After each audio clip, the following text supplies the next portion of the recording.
இன்னொன்று என்ன அப்படின்னா உழைப்பு.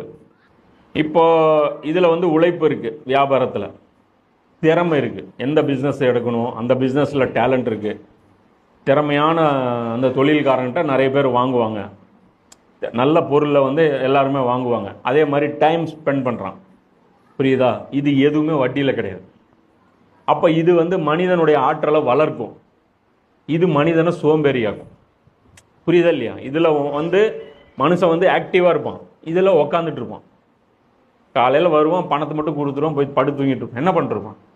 இப்படி எல்லாரும் படுத்து தூங்கிட்டு இருந்தாங்கன்னா இது மனித குலத்துக்கு நல்லதா? ஆனால் எல்லாரும் வியாபாரம் பண்ணால் மனித குலத்துக்கு நல்லதா? நல்லது. புரியுதா? எல்லாரும் வியாபாரம் பண்ணால் மனித குலத்துக்கு நல்லது. ஏன்னா எல்லாருக்கும் ஒருத்தருடைய பொருள் இன்னொருத்தருக்கு தேவைப்பட்டுக்கிட்டே இருக்கும். ஆனால் வட்டிங்கிறது இவனுக்கு என்னைக்காவது வட்டிக்கு பணம் தேவைப்படுமா? கொடுக்குறவனுக்கு தேவையே படாதில்லை. இவன் தான் பணம் மட்டும் இவனுக்கு பெருகிட்டே இருக்க, இவன் எதுக்கும் வாங்க மாட்டான்ல. அப்போ இவன் என்னைக்கும் கொடுக்குற இடத்துலயே இருப்பான், அவன் மற்றவன் என்னைக்கும் வாங்குற இடத்துல இருப்பான். இது வந்து ஒரு உழைப்பு இல்லாமல் போகும். அப்போ இது ஒரு